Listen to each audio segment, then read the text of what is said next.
దగ్గర ఇప్పటివరకు 100 బుక్కులు ఉన్నాయా, రకరకాల బుక్కులు కొనుక్కున్నా నేను. 100 బుక్కులు ఉన్నాయి. నేను జైల్లో కూడా రామాయణాన్ని మళ్ళా చదివిన, మహాభారతాన్ని మళ్ళా చదివిన, బైబుల్ని మళ్ళా చదివిన, ది లాస్ట్ మైల్ అని ఒక బుక్ ఉన్నది, దాన్ని చదివిన. ఇంకొకటి మెలూహ, శివుడి చరిత్రకు సంబంధించిన మెలూహ, కాశ్మీర్ ఇతివృత్తంగా ఆ మెలూహ బుక్ ఉంటుంది.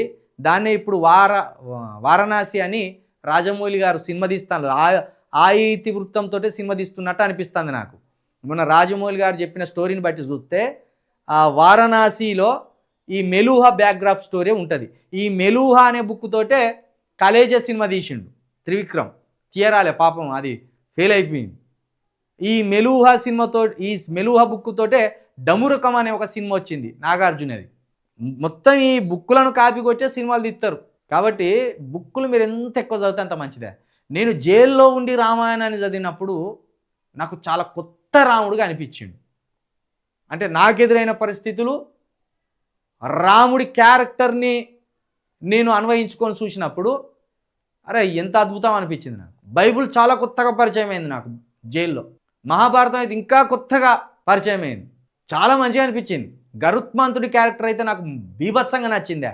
ఇంద్రుణ్ణి ఎదిరిస్తాడు తల్లి కోసము, తల్లి కోసం ఇంద్రుణ్ణి ఎదిరించి, ఇంద్రుడు ఎంత సైన్యాన్ని పెట్టినా ఆ అమృతము తీసుకుపోకుండా ఇంద్రుడు మొత్తం ఆ అమృతానికి చుట్టూ ఎంత సైన్యాన్ని పెట్టినా ఇంద్రుని ధిక్కరించి ఇంద్రుని తలదన్నేలా గరుత్మంతుడు అంటే గద్దే కదా, కానీ గరుత్మంతుడు వజ్రాయుధం చేతిలో ఉన్న ఇంద్రుని కూడా తలదాన్ని అమృతాన్ని స్వాధీనం చేసుకుంటాడు.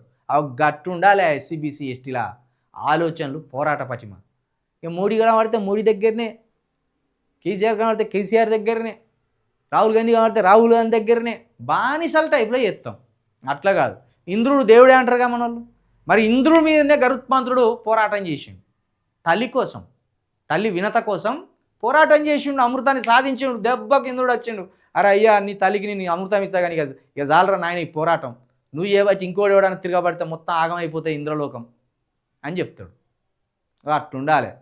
జైల్లోని చదివిన బుక్ల వల్ల నాకు అవి, నేను బయట ఉండి చదివినప్పుడు నాకు ఒక రకంగా అర్థమైనాయి, జైల్లో ఉండి చదివినప్పుడు ఇంకా అద్భుతమైన ఒక పరిధి లేకుండా అర్థమైనాయి. నాకు చాలా అద్భుతంగా అనిపించినాయి. నాకు అప్పుడు ఊరికే లైబ్రరీలోనే ఉండే, నేను జైల్లో ఊరికే లైబ్రరీ దగ్గరలో ఉండే.